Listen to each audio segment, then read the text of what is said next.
ngeri jasa di mana aranjeun ningali neuleuh kanyataan Gusti Allah mere ka hamba-hamba ka manusia-manusia maya sauna sakumaha kahayangna dibere bari netepan kana maksiat terus tapi dibere curcor maksiat terus tapi terus bae kamahmuran ditambah-tambah ku Gusti Allah eta teh fa inna madzalika istidrajun minhu eta teh istidraj di Gusti Allah baik secara keseluruhan ku urang kasaksian ku ari di negara urang maupun perorangan si eta teh jamabok jajudi tapi pan dibere bae padahal mah jazinah bae istidraj moal kebal deui deulekeun ku ari aya lurah jual beli 2 kali 3 kali terus bae pamajikanna ge leuwih ti 4 5 genep terus bae ya cak jara jateuna naon teu salah teu naon moal kebal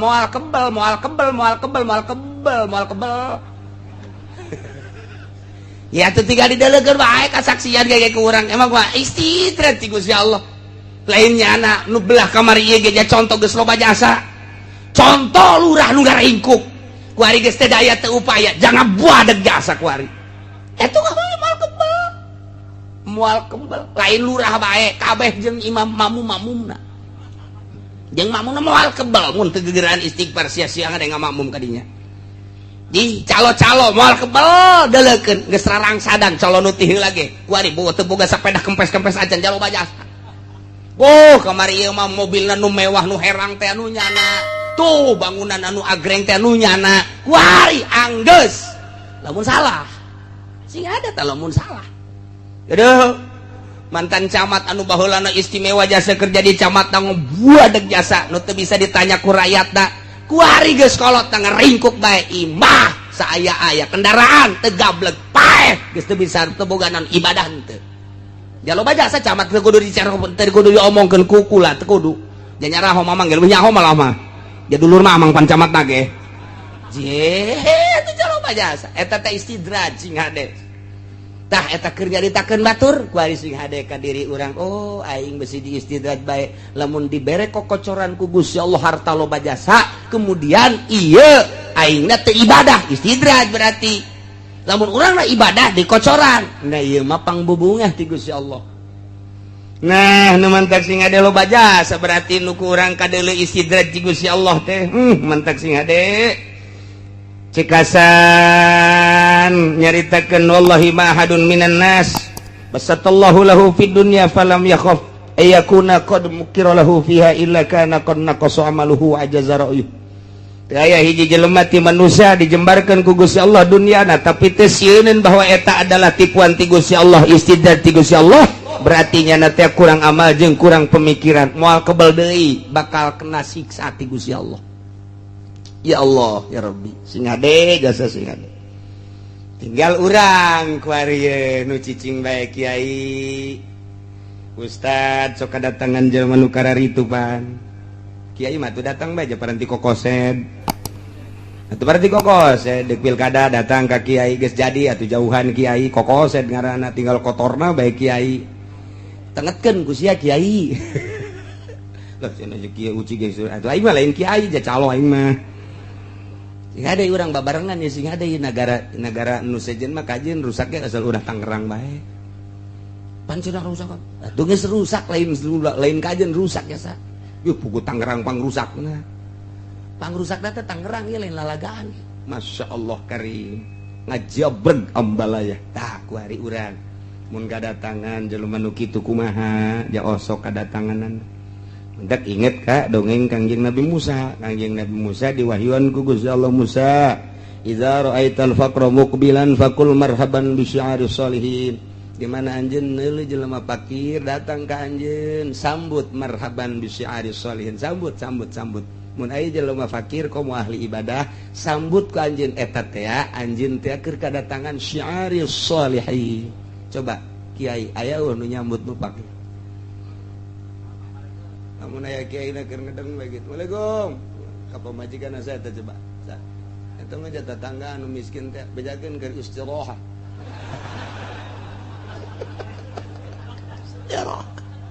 Jeung sayupon. Masya Allah. Ieu urang can bisa jadi kiai ge can bisa. Can bisa urang keur kiai. Waalaikum. Saya tak. Kita menini cenah. Ninina ya bangun mau komplain tawang menta-menta bejakeun keur suare can bisa jadi kieu teu bisa nyambut Assalamualaikum ka anakna coba deuleu sa jadi eta mah cenah bangunna santri geus kolot apa berak rada kolot kanyohan santri sa calanana panjang sampingna kaluhur oh Cianjur ya kajian kukumaha ge Cianjur ya bae kajian kukumaha ge naik naon nih kadinya na bu kesangan bah tidak istirahat bae lagi ditegor sih aku Gusti Allah ditegor jauh orang dititana ge kuduna marhaban bi syi'aris sholihin mun aya nu kos kitu masyaallah marhaban ya ahlallah marhaban tangkep urang kebeban cedet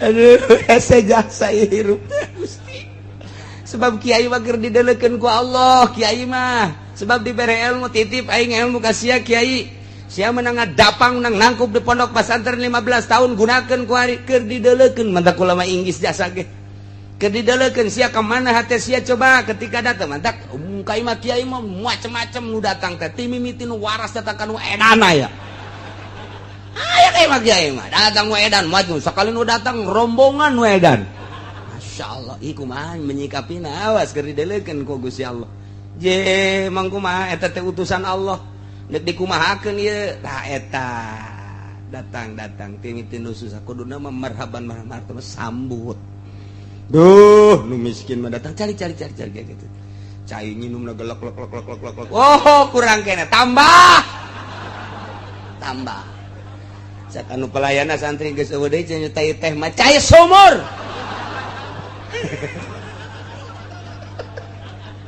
Siapa mah asal cai bae geus habek.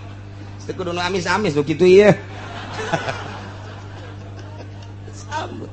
Bu, masyaallah geus dibere cai ge geus bunga jasa komo diajak dahar geus katarimakeun jasa. Ieu teh lain sakadar sakitu cak Gusti Allah neuleukeun. Bagus ya nyambut tambah aing nang aing ngiriman teh. Mantap ka Kangjeng Nabi Musa mah kos kitu marhaban bi syi'aris sholihin datang nu miskin teh kudu bunga datang nu pakir kudu bunga di aku pangleuwih ngakuna nu pakir jeung nu miskin mantap lamun aya kiai ngahormat ka camat salah ngahormat ka bupati salah naon sebab kiai mah keur magahan rakyat leutik ketika nyana berdampingan bangga jeung bupati cak bapak-bapana santri je ai nyana dihormat aing teu balik sia cak bapana balik ulah mondok di dinya kurangna tuh aing teh dihormat datang ka dinya pugunya da dikiaikeun ge ku aya anak-anak aing mondok di dinya nyana teu ngahormat ka aing kuna aing mah kesangan bae ka dieu pan leumpang naik ojek betul pada itu mah dihormat jasa aing teh ditanya-tanya can balik ceng pindah mondokna awas ya nang sae teh nang Allah salah ngacak ge kiaina pugunya nama magahan ge rakyat leutik leutik beja berbaa bae bagan ceng ja eueuh coba anak camat nu mondok anak camat nu mondok anak bupati nu atuh anak itu biasa bae atuh ja urang dikiaikeun so teh ku rakyat kudu leutik beja berbaa ba teh ja berta bata beja berbata ja berta bata nin ja berta tama jalan mata sinjaresi ya jual mata sia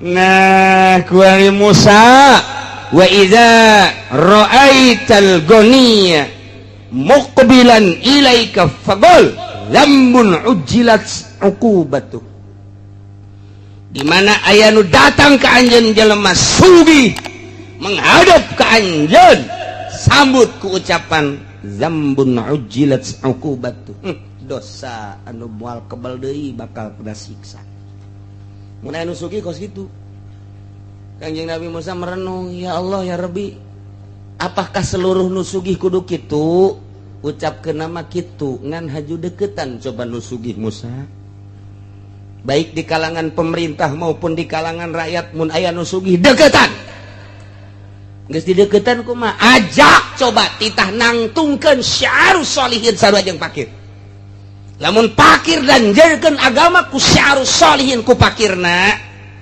lamun nu sugih ajak titah nanjeurkeun syiarus sholihin ku sugihna ajak deketan ku maneh geus di deketan dipentet titah meulikeun mobil ulah eta nu salah teh kos kitu aya kunaon tuh ajak coba ngabangun masjid mun daekeun teruskeun babaturanana ajak coba ngabangun pondok pesantren mun daekeun terus babaturanana Musa ajak coba ngabangun syiar agama aing majelis taklim mun daekeun terus mun jana teu daekeun ulah dibaturan tah mah atuh berarti ngan pamer doang hartana tah eta di zaman Kangjeng Nabi Musa dibere wahyu model kos kitu tah eta teh dibejakeun ka Kangjeng Nabi Muhammad tiru ku urang ku ari lamun aya datang bupati sambut ku urang zambun ujilat ukubatu wah Bapak Bupati dosa yang tidak akan lama lagi akan disiksa sial cak bupati teh tenang dulu ini mah bahasa dari Allah ini bahasa dari Allah bukan dari saya hanya menyambung lidah balik aing cak jana keke heula ih sok balik masuk perwitan ih sok mah perawan deketan ke orang bupati coba ajak Pak ya di kampung saya lagi ngebangun masjid ukurannya sekitar 40 ke 40. Nah ini sekarang lagi dibangun mau ngecor baru 40%. Sekarang mau ngecor. Kalau Bapak berkenan untuk menyumbang, nah ini saya harapkan sumbangan dari Bapak. Mah Bupatina. Dari uang saya. Nih, deketan tak Bupati kos gitu. Deketan tak. Lamun cak Bupati nanti tunggu APBD dulu. Jauhan tak Bupati kos gitu. Jauhan tak. Mana kenang-kenangan Bupati di Tangerang ngabangun masjid mana? Tinggal gitu baik. Mana kenang-kenangan Pak Bupati pribadi nu ngabangun masjid taklim kitu bae mun nyana bagus deketan mun nyana henteu jauhan lain cak sungut kula cak sungut Allah kula mah ngabedakeun doa lain di Tangerang mah Serang lain di Serang mah Pandeglang ieu mah sakadar nyaho bae jang moal ieu ngaji eta urang ngaranna eta keur carita bupati gubernur dan lain sebagainya ulah ti APBD ti dirina jas sugih tah kuari pengusaha datang ke orang nyaritakeun nya batu bara punya saya batu bantar punya saya juga waduh geus poharanya saya buka batu bantar Serang meureun kadinya kabeh nu nyana kabeh wah berarti pengusaha luar biasa saya beli alat beratnya langsung dari Jepang saya turunkan ke sana kerja sama saya dengan pemerintah dan gubernur di sana wah luar biasa alhamdulillah yang ini yang di sana dikirim ke Australia yang di sana dikirim ke Amerika yang di sana dikirim tuh ke situ tuh ke mau tuh untuk ke itu VTU itu saya punya itu alhamdulillahirabbil alamin sambut kurang zambun ujilat ukubat dosa nu moal kebal deui disiksa kan kadangnya lain deui cek jana teu ngeunaheun ieu kae tenang heula eta mah ucapan Allah jati tah kitu ka Kangjeng Nabi Musa lamun nu susah aya nu susah aya kiai susah aya ustad susah jeung kiai-kiai mah geus bae sambut tah Musa cak Gusti Allah marhaban bi syi'aris sholihin mun aya kiai nu mana bae ti mana bae geus bae sambut bahasana eta kos kitu tak bahasana marhaban bi syi'aris sholihin sono urang ngobrol hayu urang teh nah eta jeung ahli-ahli agama jeung nu susah kararitu mun nu sugih bahasana omongkeun zambun ujilat uqubat sia aing cenah naon geus diomong kos kitu mun paeh bal kebel ieu kahisab ban dunia mahalaluha hisabun wa haramuha ikabun iqabun moal kebal mun bapa paeh kahisab kajen ku kumaha ge jalain cakula jak nabi tamah kula mangan nyaritakeun doang ulah loba omong ieu motor bae moal teh di warna motor begitu di bere motor marhaban bi syiari sholih tolol datang nu sugih mah luar biasa nu susah diantepkeun ieu kiai Bangkawarah ieu kos aju kudu kumaha nah kuari pengusaha deketan ku urang deketan teh ulah hayang jang diri sorangan jadi diri sorangan mah geus dijamin ku Gusti Allah dahar nginum engke ge aya bae nu mawan cucurut bakal nanti ulah sieun beurit marawan kadinya ucing marawan kadinya ye atuh tah mah geus pokona kitu bae geus di Gusti Allah Allah Maha Kawasa jelema nganang karak bae dah cak Gusti Allah nu mere atuh maung pun mang mawakeun kadinya roti dijejelan ge ku mau masya Allah ulah sieun atuh komo urang loba jelema merenanan mau ngarupa anak orang ku anak orang padahal mau eta kan emang mau jadinya sok ngakolan bapak sok menta maksa itu mau ngaran teh kos kita deketan ajak Musa cek Gusti Allah yuk ngenteng menang ngomong teu kudu ngomong ajak ke masjid ajak ke majelis taklim ajak ke pondok pesantren mun nya haju ngomong layak ya dibangun siap kula ngabangun deketan tanu sugih sebab eta nu sugih ge termasuk kana syiaris sholihin tinggal kuari mah bergerak na di syiaris sholihin apa henteu nu susah mah bergerak teh ngun kasusahanna bae nya mah geus boga tanda syiaris sholihin tapi ieu nu sugih ti mimiti pejabat pemborong pengusaha dan lain sebagainya nyana aya arah kadinya satungtung aya baturan satungtung cuekeun bae mah tak naon sih eta kos gitu tetep bisa tak kiai teh hook lumayanan aya di samsuan eta asal geus kos gitu bae ditegor ku Allah hei sia mah lain titah kitu titah nyukseskeun agama lain haju hayang barang batur tanta mah sugi batur kunaon sia haju hayang engke lamun sia hayang ketika nyana teu meres ya bendu atuh kunaon ngabenduan dia eta menunya anak tah eta kos gitu nasihat ka Kangjeng Nabi Musa alaihis salam masyaallah awas nalika urang engke ku Gusti Allah ditegor terakhir keur bubungahan beunang kabeh bakalna faizahum mub lisun faquti adabirul qaum maka dicabut akhirna kaum dipotongkeun dipenggaskeun alladzina zalamu nyaeta jelema nu zarolim kabeh tungtungna dibeakeun kabeh eta mah engke bakalna dibeakeun kabeh lamun tangkal kayu ngan sakadar pang-pangna doang diragajian ditutuhan sirungan deui tangkal kayu kuari tak tangkalna kadang sirungan deui sanajan jadi lambat kuari dihandap tetep aya keneh nu sirungan deui tapi ieu mah geus dicabut jeung akar-akarna fakuti adabirul qaumil ladzina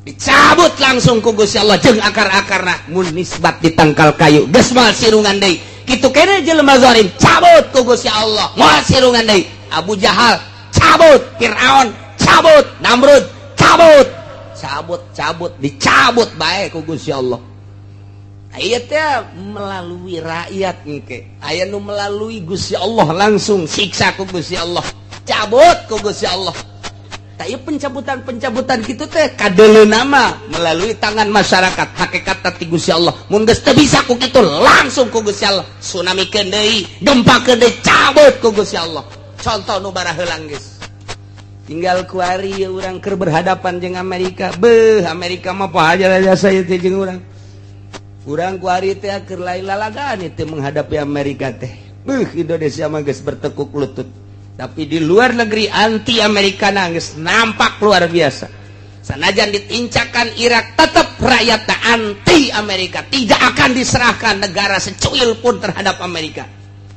termasuk Libya sanajan geus diacak-acak ku Amerika cek rakyat Libya anti Amerika tidak akan kuserahkan secuil pun negara Libya terhadap Amerika nemendak dibom deui kedutaan Amerika na kurang Libya acak-acakan kuari aya pembuatan film Kangjeng Nabi Muhammad baheula mah Fajar Isa Demisi baheula mah kuari aya pembuatan film ieu Kangjeng Nabi na nampak begitu nampak ternyata pelecehan dibom kedutaan Amerika di Libya satu suara Irak Iran wabeh ieu mah lamun diteruskeun kuari pemberitaanna bisa perang dunia perang agama ieu mah lain lalagaan kuari di Indonesia kuari geus 1-2 geus mengetahui ngan henteu dipublikeun bae lamun ieu dipublikeun hudang ujianna kiai-kiai ujianna mah titah santrina kiaina mah engke bae ya Allah ya Rabbi dunia geus hudang ge lain lalagaan ieu mah lamun geus pelecehan terhadap Kangjeng Nabi saha nu teu hudang saha nu teu marudah pangheulana marudah nu kamari ieu perang jeung Belanda aki-aki umur 90 tahun geus kieu bae nya nama aing mah teu perang ge tereh bae ieu jagana teh ye ulah disangka lamun geus pelecehan ka Kangjeng Nabi urang ya Nabi salam alaika ya Rasul salam alaika kuali dilecehkeun mun teu hudang nu mabok ke ujian hudang sial meureun ta Amerika Amerika na lurah pantaukeun habak ja eta kepanjangan tangan Amerika Gimana lain lalagaan ieu mah geus dibom kuari geus diarahkeun deui pembomanana ke kedutaan Amerika nu aya di salah satu negara mal dicaritakeun ku kula kuari geus acak-acakan nu paehna opat anu rumah sakitna Ambalaya kedutaan Amerika di Libya dibom make roket emang kumaha gitu nah ieu kuari keur ka Indonesia keur ngome janggot SBY tenang ye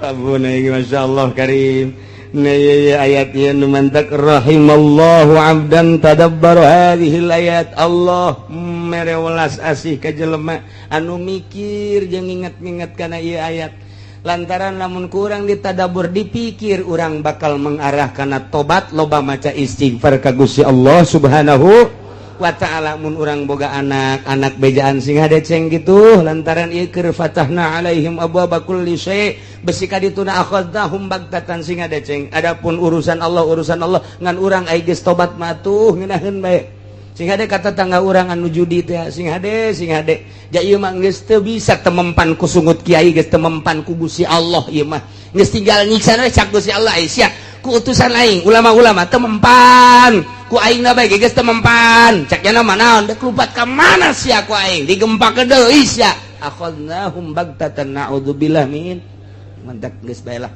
batur mah teu ngadarengikeun urang bae nu ngadenge lobakeun urang istighfar ka Gusti Allah Subhanahu wa ta'ala salurkeun fasilitas nu aya di urang pake syiar agama Allah Subhanahu wa ta'ala nu dibere ilmu tanjirkeun melalui ilmu nu bere tanaga tanjirkeun melalui tanaga nu dibere wawasan tanjirkeun agama melalui wawasan nu dibere wilayah tanjirkeun agama melalui wilayah anu dibere harta tanjirkeun agama melalui harta eta fasilitas pamere Allah jang ibadah ka Gusti Allah Subhanahu wa ta'ala walhamdulillahi rabbil alamin sadaya puji tangtu ka Gusti Allah nu mangeranan alam kabeh hartina puji ka Gusti teh lantaran ditulunganna para rasul dirusakna para kafirin ku Gusti Allah setelah teu daya teu upaya salila urang berdaya urang kudu ngalaksanakeun daya jeung kekuatan urang kerahkeun daya jeung kekuatan urang untuk melawan musuh-musuh Allah ketika urang teu berdaya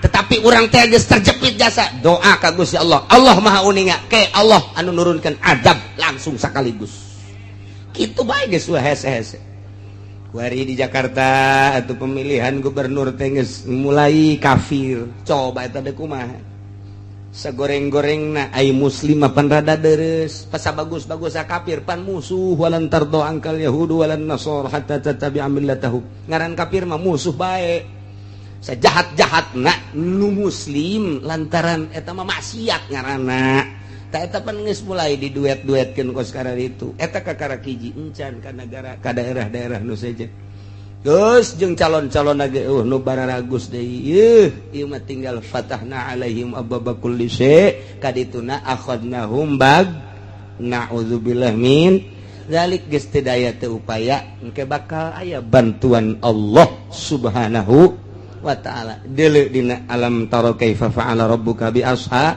bil fil ashabul fil geus teu daya teu upaya nu ngajagaan Baitullah serahkeun kudu ngajagaan aja nu Gusti abdi mangan sakadar ngurusan abdi bae jeung ngurusan onta abdi atuh ai Baitullah mah nu Gusti mangga jad teges tak kawasa teh ya turun pan burung ababil kitu bae urang mah tah ieu selalu kitu jeung kitu ngan teu meunang kitu bae memehna tetep kudu berupaya urang ngelawan sekuat tenaga ketika nyana aksi nyeun seserang-serangan atau nyana aya aksi pelecehan-pelecehan seperti film dan lain sebagainya ya otomatis nu mentak urang kuari encan kukumaha di luar negeri manggeus pohara memehna tetep urang ngaduakeun ka ahli-ahli Allah saagama urang nu aya di luar negeri baik di Libya di Irak di Iran kitu di Saudi Arabia Yaman dan lain sebagainya Timur Tengah saagama atau di urang kabehan seagama urang ngadoa mudah-mudahan diberi kekuatan ku Gusti Allah Subhanahu wa ta'ala diberi istiqomahan ku Gusti Allah Subhanahu wa ta'ala sehingga tetap agama Allah tetap jaya agama Allah tetap luhur melalui ahli-ahli Allah Subhanahu wa ta'ala bi barakati ummil Quran al-Fatihah salam gol idza ra'aitumullaha ta'ala yu'til ibad ma yasha'una ala ma'asihim fa inna madzalik istidrajun minhu lahu. Ngeri gasa di mana aranjeun ningali neuleuh kanyataan Gusti Allah mere ka hamba-hamba ka manusia-manusia maya sauna sakumaha kahayangna dibere bari netepan kana maksiat. Maksiat terus tapi dibere curcor. Maksiat terus tapi terus bae kamahmuran ditambah-tambah ku Gusti Allah. Eta teh fa inna madzalika istidrajun minhu, eta teh istidraj di Gusti Allah. Baik secara keseluruhan ku urang kasaksian ku ari di negara urang maupun perorangan si eta teh jamabok jajudi tapi pan dibere bae padahal mah jazinah bae istidraj moal kebal deui dalekeun ku ari aya lurah jual beli 2 kali 3 kali terus bae pamajikanna ge leuwih ti 4 5 genep terus bae ya cak jara jateunan naon teu salah teu naon moal kebal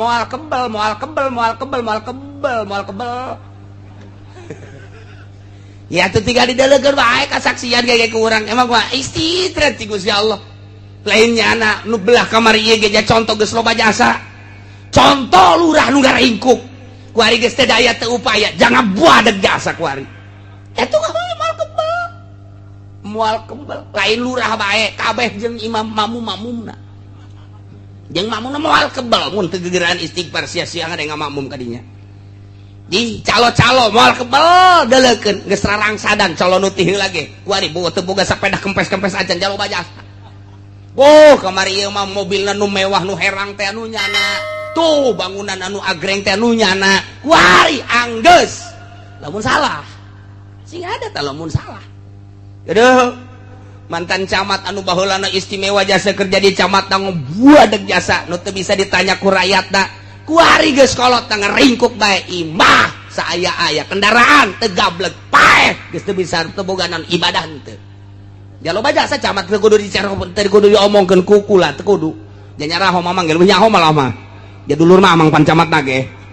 Jeh teu jaloba jasa eta teh istidraj sing hade. Tah eta keur nyaritakeun batur ku ari sing hade ka diri urang aing besi di istidraj bae lamun dibere kokocoran ku Gusti Allah harta loba jasa kemudian ieu aingna teu ibadah istidraj berarti lamun urangna ibadah di kocoran nah ieu mah pangbubungah ti Gusti Allah. Nah nu mantak sing hade loba jasa berarti nu ku urang kadeuleu istidraj ti Gusti Allah teh mantak sing hade cikasan nyaritakeun wallahi ma ahadun minan nas basatallahu lahu fid dunya falam yakhaf ayakuna qad mukira lahu fiha illa kana qad naqasa amaluhu ajaza ra'yu.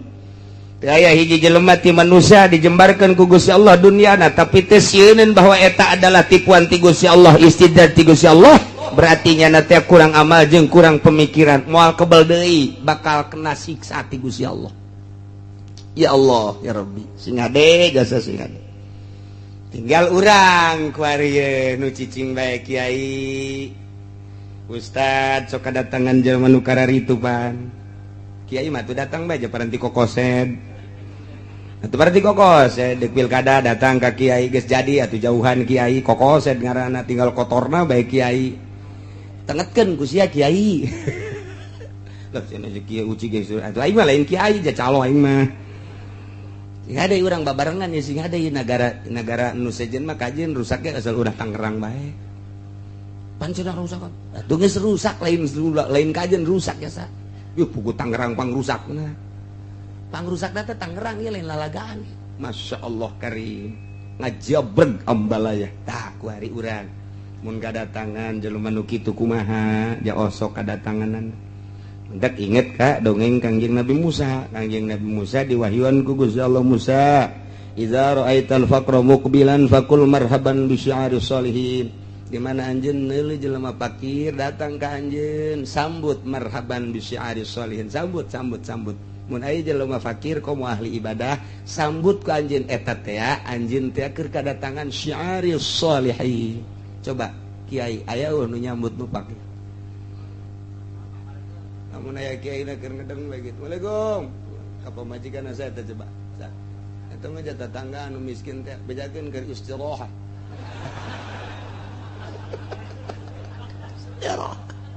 Jeung sayupon. Masya Allah. Ieu urang can bisa jadi kiai ge can bisa. Can bisa urang keur kiai. Waalaikum. Saya tak. Kita ini cina. Ini nak. Ya bangun nama komplain tawang menta-menta. Bejakan ke suare. Jangan bisa jadi kiai. Kita bisa nyambut. Waalaikumsalam. Ke anakna coba delek sa. Aja eta mah cenah bangunna santri. Sekolot apa berat rada kolot. Kanyohan santri sa. Calanana panjang, sampingna kaluhur. Oh, Cianjur ya kajian kukumaha ge. Cianjur ya bae kajian kukumaha ge. Naik naon nih kadinya na? Bu, kesangan, Bah. Tidak istirahat bae lagi. Ditegor si aku Gusti Allah. Ditegor. Jauh orang dititana ge, kuduna marhaban bi syi'aris sholihin mun aya nu kos kitu. Masyaallah.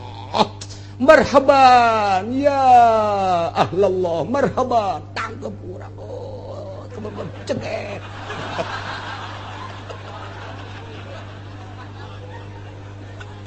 Aduh, jasa hirup Gusti. Sebab kiai mah keur didelekeun ku Allah, kiai mah. Sebab dibere ilmu titip aing ilmu ka sia kiai. Sia menang dapang menang nangkup di pondok pesantren 15 tahun gunakeun ku ari keur didelekeun mantak ulama Inggris jasa ge. Keur didelekeun sia ka mana hate sia coba ketika datang mantak kiai mah kiai mah macam-macam nu datang teh ti mimiti nu waras datang ka nu edana ya. Aya kiai mah datang nu edan maju sakali nu datang rombongan nu edan. Masyaallah ieu kumaha menyikapina awas keur didelekeun ku Gusti Allah. Je mangkumaha eta teh utusan Allah. Nek dikumahakeun ieu tah eta datang timiti nu susah kuduna mah marhaban marhaban sambut. Duh nu miskin mah datang cari gitu. Cai nginumna gelek lek. Oh kurang kene tambah. Sakanu pelayana santri geus eueuh deui cenah nyutai teh mah cai sumur.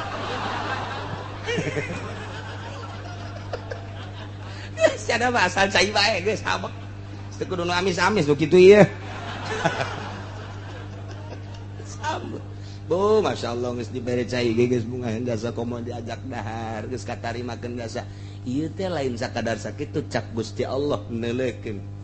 Bagus ya nyambut tambah aing na ngiriman teh. Mantap ka Kangjeng Nabi Musa mah kos kitu marhaban bi syi'aris sholihin. Datang nu miskin teh kudu bunga, datang nu pakir kudu bunga. Di aku pangleuwih ngakuna nu pakir jeung nu miskin. Mantap lamun aya kiai ngahormat ka camat salah, ngahormat ka bupati salah. Naon? Sebab kiai mah keur magahan rakyat leutik. Ketika nyana berdampingan bangga jeung bupati cak bapak-bapana santri je ai nyana dihormat aing teu balik sia. Cak bapana balik ulah mondok di dinya. Kunaon atuh aing teu dihormat datang ka dinya. Pugunya da dikiaikeun ge ku aya anak-anak aing mondok di dinya. Nyana teu ngahormat ka aing, kuna aing mah kesangan bae ka dieu pan, leumpang naik ojek. Wah, pada itu mah dihormat jasa aing teh ditanya-tanya acan. Balik ceng, pindah mondokna. Awas ya, nang sae teh nang Allah. Salah ngacak ke kiaina. Pugunya nama magahan ge rakyat leutik. Lip beja berbaabah ya bagan ceng. Ya eueuh coba anak camat nu mondok. Eueuh anak camat nu mondok, eueuh anak bupati nu atuh anak itu biasa bae atuh. Ja urang dikiaikeun so teh ku rakyat. Kunula leutik beja berbaaba teh jaberta bata beja berbata jaberta bata nin jaberta tama jalan mata sinjaresi ya juris mata sia.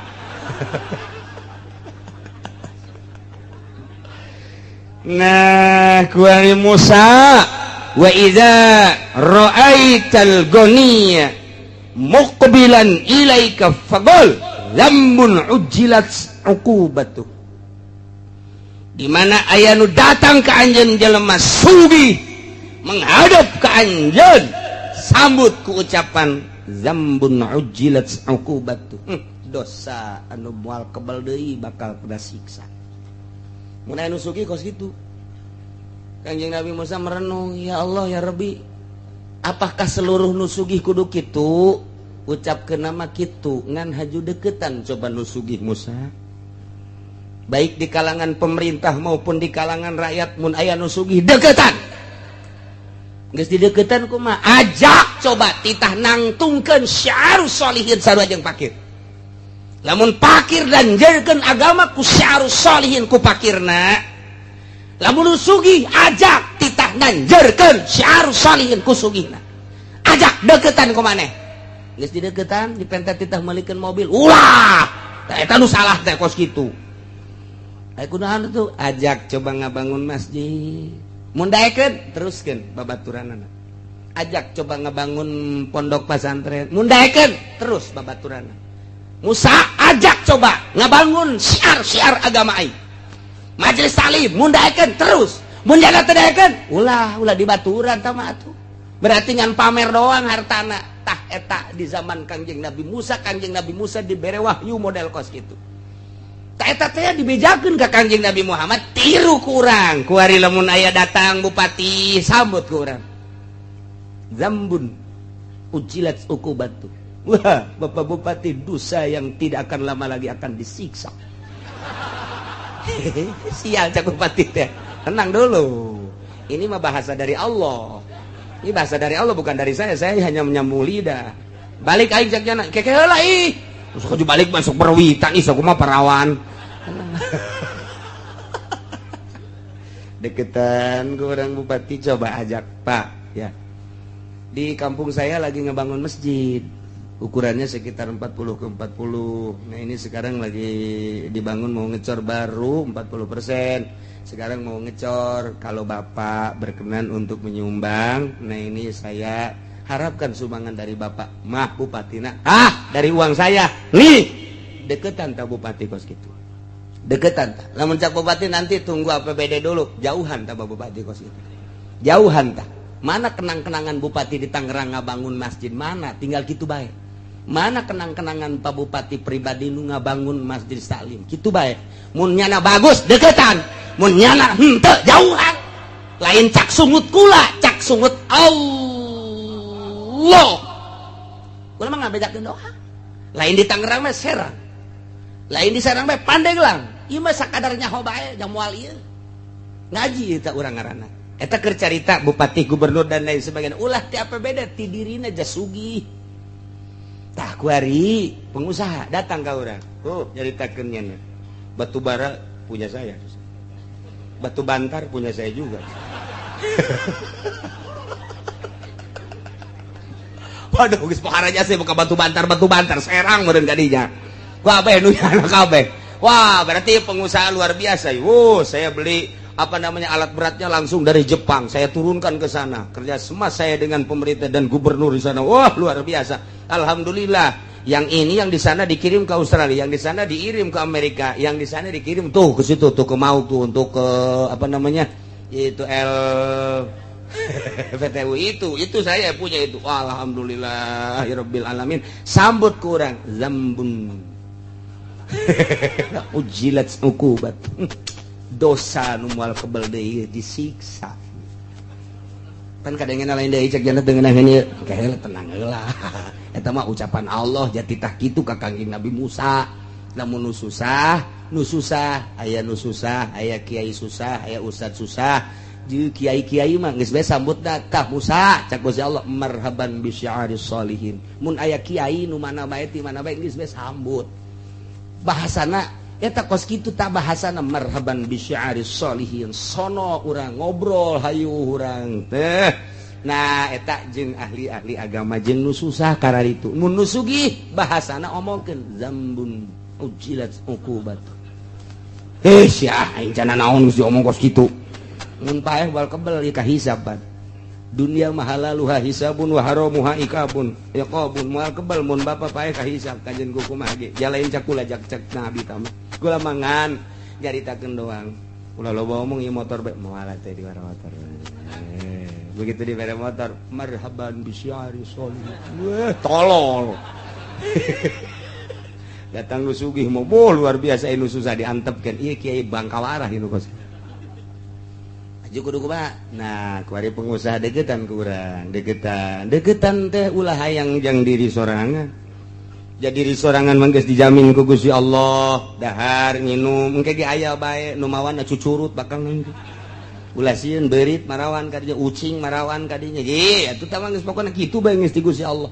Allah Maha Kawasa, jelema nganang karak bae. Dah, cak Gusti Allah nu mere, atuh maung pun mangmawakeun kadinya roti. di jajalan kayak ku mau. Masya Allah ulah sieun-sieun atuh komo urang lo baja lemak berenanan mau ngarupa anak urang ku anak urang padahal mau ngeta kan emang mau janya sok ngakolan bapak sok menta maksa itu mau ngaran teh kos kitu deketan ajak musa cek Gusti Allah yuk ngenteng menang ngomong teu kudu ngomong ajak ke masjid ajak ke majelis taklim ajak ke pondok pesantren mun nya haju ngomong layak ya dibangun siap kula ngabangun deketan tan nusugih sebab eta nusugih ge termasuk kana syiaris sholihin tinggal kuari mah bergerak na di syiaris sholihin apa henteu nu susah mah bergerak teh ngun kasusahanana bae nya mah geus boga tanda syiaris sholihin tapi iya ya nusugih ti mimiti pejabat pemborong pengusaha dan lain sebagainya nyana aya eueuh arah kadinya satungtung aya baturan satungtung eueuh cuengkeun bae mah tak naon sih eta kos gitu tetep bisa tak kiai teh hooh lumayanan aya jisamsuan eta asal geus kos gitu bae ditegor ku Allah hei sia mah lain titah kitu titah nyukseskeun agama lain haju hayang barang batur tanta mah sugi-sugi batur kunaon sia haju hayang engke lamun sia hayang ketika nyana teu meres ya bendu atuh kunaon ngabenduan dia eta menu nyana tah eta kos gitu nasihat ka Kangjeng Nabi Musa alaihi salam masyaallah awas nalika urang engke ku Gusti Allah ditegor terakhir keur bubungahan beunang kabeh bakalna faidahum lisun fakuti adabirul qaum maka dicabut akhirna kaum dipotongkeun dipenggaskeun alladzina zalamu eta jelema nu zalim kabeh tungtungna dibeakeun kabeh eta mah engke bakalna dibeakeun kabeh lamun tangkal kayu ngan sakadar pang-pangna doang diragajian ditutuhan sirungan deui tangkal kayu kuari tak tangkalna kadang sirungan deui sanajan jadi lambat kuari dihandap tetep aya keneh nu sirungan deui tapi ieu mah geus dicabut jeung akar-akarna fakuti adabirul qaumil ladzina dicabut langsung ku Gusti Allah jeung akar-akarna mun nisbat ditangkal kayu geus moal sirungan deui kitu kene jelema zalim cabut ku Gusti Allah moal sirungan deui Abu Jahal cabut Firaun cabut Namrud cabut dicabut bae ku Gusti Allah aya teh melalui rakyat engke aya nu melalui Gusti Allah langsung siksa ku Gusti Allah cabut ku Gusti Allah tapi pencabutan kitu teh kadeleuna mah melalui tangan masyarakat hakikat ti Gusti Allah mun geus teu bisa ku kitu langsung ku Gusti Allah tsunamikeun deui gempakeun deui cabut ku Gusti Allah contoh nu bara heulang geus tinggal kuari urang keur berhadapan jeung Amerika Amerika mah poha jasa ieu teh jeung urang kuari teh keur lain lalagaan teh menghadapi Amerika teh Indonesia mah geus bertekuk lutut tapi di luar negeri anti Amerika nangis nampak luar biasa sanajan ditincakan Irak tetap rakyatnya anti Amerika tidak akan diserahkan negara secuil pun terhadap Amerika termasuk Libya sanajan geus diacak-acak ku Amerika cek rakyat Libya anti Amerika tidak akan kuserahkan secuil pun negara Libya terhadap Amerika nemendak dibom deui kedutaan Amerika na kurang Libya acak-acakan kuari aya pembuatan film Kangjeng Nabi Muhammad baheula mah Fajar Isa Demisi baheula mah kuari aya pembuatan film ieu Kangjeng Nabina nampak begitu nampak ternyata pelecehan dibom kedutaan Amerika di Libya satu suara Irak Iran wabeh ieu mah lamun diteruskeun kuari pemberitaanana bisa perang dunia perang agama ieu mah lain lalagaan kuari di Indonesia kuari geus 1-2 geus mengetahui ngan henteu dipublikeun bae lamun ieu dipublikeun hudang ujianana kiai-kiai ujianana mah titah santrina kiai na mangke bae ya Allah ya Rabbi dunia geus hudang ieu lain lalagaan ieu mah lamun geus pelecehan terhadap Kangjeng Nabi saha nu teu hudang saha nu teu marudah pangheulana marudah nu kamari ieu perang jeung Belanda aki-aki umur 90 tahun geus kieu bae nya nama aing mah teu perang ge tereh bae ieu jagna teh ye ulah disangka lamun geus pelecehan ka Kangjeng Nabi urang ya Nabi salam alaika ya Rasul salam alaika kuali dilecekeun mun teu hudang nu mabok ke hujanan hudang sial meureun ta Amerika Amerika na lurah paltogeun habak Eta ketang kepanjangan tangan Amerika. Ieu mah lain lalagaan ieu mah. Geus dibom, kuari geus diarahkeun deui pembomanana ke kedutaan Amerika nu aya di salah satu negara. Mal dicaritakeun ku kula. Kuari geus acak-acakan. Nu paehna opat anu rumah sakitna Ambalaya, kedutaan Amerika di Libya dibom make roket. Emang kumaha gitu. Tah ieu kuari keur ka Indonesia, keur ngome janggot SBY. Tenang ye.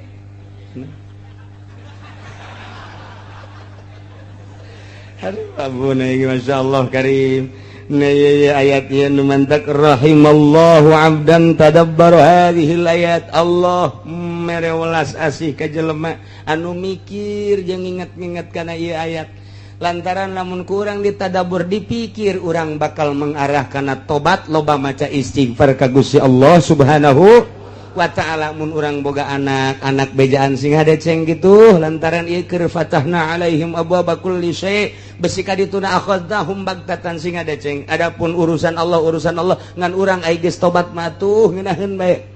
Sing hade kata tangga urang anu judi teh sing hade ja ieu mah geus teu bisa temempan ku sungut kiai geus temempan ku Gusti Allah ieu mah geus tinggal nyiksa we cak Gusti Allah sia ku utusan aing ulama-ulama temempan ku aingna bae geus temempan cak nya mah naon deuk lupat ka mana sia ku aing digempakeun deui sia akhadnahum bagtatan naudzubillah min mantak geus bae lah batur mah teu ngadarengikeun urang bae nu ngadenge lobakeun urang istighfar ka Gusti Allah Subhanahu wa ta'ala. Salurkeun fasilitas nu aya di urang pake syiar agama Allah Subhanahu wa ta'ala. Nu dibere ilmu tanjirkeun melalui ilmu, nu dibere tanaga tanjirkeun melalui tanaga, nu dibere wawasan tanjirkeun agama melalui wawasan, nu dibere wilayah tanjirkeun agama melalui wilayah, anu dibere harta tanjirkeun agama melalui harta. Eta fasilitas pamere Allah jang ibadah ka Gusti Allah Subhanahu wa ta'ala. Walhamdulillahi rabbil alamin. Sadaya puji tangtu ka Gusti Allah nu mangeranan alam kabeh. Hartina puji ka Gusti teh lantaran ditulunganna para rasul dirusakna para kafirin ku Gusti Allah setelah teu daya teu upaya. Salila urang berdaya, urang kudu ngalaksanakeun daya jeung kekuatan urang. Kerahkeun daya jeung kekuatan urang untuk melawan musuh-musuh Allah. Ketika urang teu berdaya, tetapi urang teh geus terjepit jasa, doa ka Gusti Allah. Allah Maha Uninga, ke Allah anu nurunkeun adab langsung sakaligus. Kitu bae geus hese-hese. Kuari di Jakarta atuh pemilihan gubernur teh geus mulai kafir. Coba eta teh kumaha? Sagoreng-gorengna ai muslim pan rada deres, pasabagus-bagus kafir pan musuh walan tardo angkal yahudu walan nasor hatta tattabi'a millatahum. Ngaran kafir mah musuh bae. Sajahat-jahatna nu muslim lantaran eta mah maksiat ngaranna. Ta eta pan geus mulai diduet-duetkeun ku sekarang itu. Eta kakara hiji encan ka negara ka daerah-daerah nu seje. Geus jeung calon-calon ge nu bararagus deui. Ieu mah tinggal fatahna alaihim abwaaba kulli syai' kadituna akhadnahum bag na'udzubillah min zalik geus teu daya teu upaya engke bakal aya bantuan Allah Subhanahu wa ta'ala. Deuleu dina alam tara kaifa fa'ala rabbuka bi bil fil ashabul fil geus teu daya teu upaya nu ngajagaan Baitullah serahkeun kudu ngajagaan aja nu Gusti abdi mangan sakadar ngurusan abdi bae jeung ngurusan onta abdi atuh ai Baitullah mah nu Gusti mangga teges tak kawasa teh ya turun pan burung ababil kitu bae urang mah tah ieu selalu kitu jeung kitu ngan teu meunang kitu bae memehna tetep kudu berupaya urang ngelawan sekuat tenaga ketika nyana aksi nyen seserang-serangan atau nyana aya aksi pelecehan-pelecehan seperti film dan lain sebagainya ya otomatis nu mentak urang kuari encan kukumaha di luar negeri manggeus pohara memehna tetep urang ngadoakeun ka ahli-ahli Allah saagama urang nu aya di luar negeri baik di Libya, di Irak, di Iran kitu di Saudi Arabia, Yaman dan lain sebagainya Timur Tengah saagama atau di urang kabehan seagama urang ngadoa mudah-mudahan diberi kekuatan ku Gusti Allah. Urang teh pan aya dua malaikat disebutlah malaikat hafadzah dikatuhu aya dikenca aya ke asal magrib asar nu ieu naik ke turun jang nu peuting disip sarua malaikat ge disip aya sip 2 nya da ge sarua. Oh malaikat peting-peting malaikat berang-berang ya taqabuna silih ganti nu berang-berang nu peting-peting ta eta teh malaikat hafazoh ngaranna atawa sok disebut kiramul katibin malaikat pencatat-pencatat ta eta malaikat pencatat teh moal pisah-pisah jeung urang kecuali tilu hiji ketika urang junub malaikat hafazoh atau kiramul katibin ngajauhan urang sebab kaambeuna angru awak urang mun urang junub mantak urang lamun hayang dibarengan sanajan urang kitu junub wudu urang gak masalah tuduh abeh malaikat tetap aya di urang nomor kedua ketika goit ketika urang ngising malaikat embungeun cek nya aing membung ka tempat bau-bau kos gitu cek malaikat lain parantina tuh aing mah embung nya nungguan di tukang di luar ke lamun urang geus beres ngising nak karak nomor katilu ketika urang jima jeung pamajikan ketika orang jima jeung pamajikan nyana mundur sebab nyana membungeun kos kitu embung aing mah kos kitu mah urusan sia teh kos kitu mah wah beres eta malaikat bungeun nah disalian eta terus bae jeung urang naon bae dicatet ta ieu mentak istahyu cek Kangjeng Nabi sing isin maraneh kabeh ka malaikat nu aya digigireun maneh geus urang jaga lantaran nyana selalu nyatet ka urang sing isin ulah sok sataranjang sebab nyana embungeun ngabarengan urang sataranjang lamun aya jelema make carana pokek sakieu eta malaikat ngajauhan embungeun bung jakeun aing meneuleuh-neuleuh kos kitu tah teu hayang kontak ulah rapi tuh kan ya wala taksibu kullu nafsin illa 'alaiha jadi jelema anu ngalaksanakeun dosa kembali na kanyanakeun nyana musyrik yang nyana kafir yang nyana munafik yang nyana maksiat yang nyana wala taziru wizra ukhra wala taziru waziratun wizra ukhra wala taziru mual bisa nanggung nafsu awak-awakan waziratun anu berdosa wizra ukhra kana dosa nu sejen boro-boro nanggung nu batur pugununya naga setengah eugeg dosanya dosa urang teu bisa dosa urang ditanggung ku nyana boro-boro dosa atuh cangkilang di urang ge ku ari urang dek ka Mekah rebo urang babawaan tas gede geus puguh di kabin kemudian atuh tas leutik aya dua kemudian tas paspor di dieu hiji beubeulian segala kapal segala naon boh rebo sakumaha tas balik di Vietnam balik di Mekah tah itu babawaan nu katuhu aya nu kenca aya nu digantungkeun di dieu aya boro-boro endek ngabantuan nu sejen puguh nu nyana ge teu kabawa tak ieu keur carita babawaan di dunia teu bisa atawa aya jelema manggul geus sakintal nu urang sakintal deui pangmanggulkeun deuk kumaha manggulna puguh aya ge ieu sakintal teu kabawa kabeh sakana ieu aya keneh ditunda sia hayang dipangbawakeun teu bisa eta keur carita babawaan bae kos kitu nah ieu di akhirat dosa urang ku urang dosa batur ku batur teu bisa dosa batur ditembelkeun ka urang dosa urang ditembelkeun ka batur teu bisa wala taziru teu bisa nanggung awak-awakan nu berdosa nanggung kana dosa nu sejen teu bisa ku sorangan bae eta mah masyaallah malah mah kahadean urang anu bakal diserot ka batur ketika urang ngalaksanakeun zalim urang puasa urang salat urang zakat urang haji tetapi ternyata urang pernah ngazolim batur nah yang ke di akhirat di sidang begitu di sidang teh salat urang bagus zakat urang bagus segala rupa urang bagus jol bae jelema anu dizolim ku urang teh neluh misalna urang nampiling misalna urang najong misalna urang ngomong atau urang nyaga caprak dari pun batur datang ke batur teu ngeunaheun atawa modal pamarentah aya jelema ieu boga bangunan di dieu kemudian atuh ieu teh kena planning pemerintah tanpa diganti gaet bae pemerintah zolim ngaranna eta kan zolim nu kitu ngaranna kata orang boga taneuh kemudian dicokot ku batur tah ieu tah zalim ngaranna. Urang mah puasa, urang mah salat, urang mah zakat, tapi aya taneuh batur dicokot ku urang. Sia sing hade di akhirat timbang. Begitu ditimbang bagus. Jo aya jelema. Malaikat ya. Kumaha eta amalna bagus? Alhamdulillah bagus. Ieu tinggal ka sorga bae. Deuleu buku nu hijina. Periksa. Nah, aya catatan zalim. Oh bener. Taneuh abdi direbut ku nyana. Ieu hak abdi wawarisan ti abah. Kemudian ku nyana bae dicokot, abdi geus merengek-rengek, abdi boga anak, boga incu. Abdi teh hayang ngajual demi untuk kelangsungan kehidupan anak pamajikan jeung incu abdi, tapi dikuasai ku nyana. Zalim, perhitungkeun malaikat. Perhitungkeun. Di dunia abdi teu bisa memperhitungkeun lantaran nyana gagah jasa. Teu beurang carana golok geus aya di bibir abdi.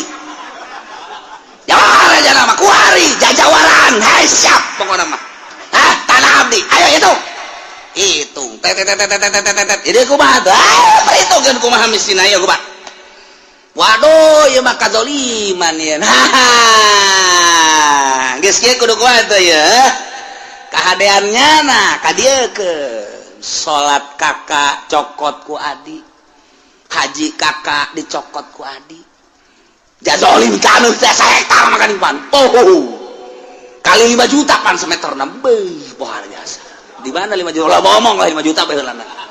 Tuh kan. Wah, dicokotan kabeh tinggal kakana bae. Atuh beak ieu mah. Beak itu kabeh.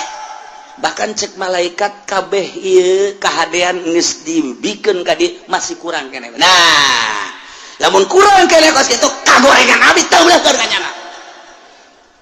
Kabagusan gajaran kakak cokot ka adi yeuh kagorengan adi lantaran kurang kene ieu bae ya naon kitu ngaranna dosa-dosa adi bikeun ka nyana geur mah dicokot kahadeanana diteumleuhan ku dosa muflis ngaranna cek Kangjeng Nabi manil muflis anu muflis nu muflis mah engke nu datang di akhirat ganjaranana dibikeun ka nu ngazolim dah naon kitu era dosa nu zalim dibikeun ka nyana yes tinggal nyana nu ka neraka tinggal ieu bae ngeunaheun si adina ai surat dadah kakak sorga tinggal kakana bae ngeuleujeng ka neraka tah eta mun carita jeung kakak carita jeung tetangga carita jeung dulu mantap ngeunaheun urang mah lamun kos itu aya nu dicokot ku batur asal bisa mawana bae di akhirat sia ku aing geus beres.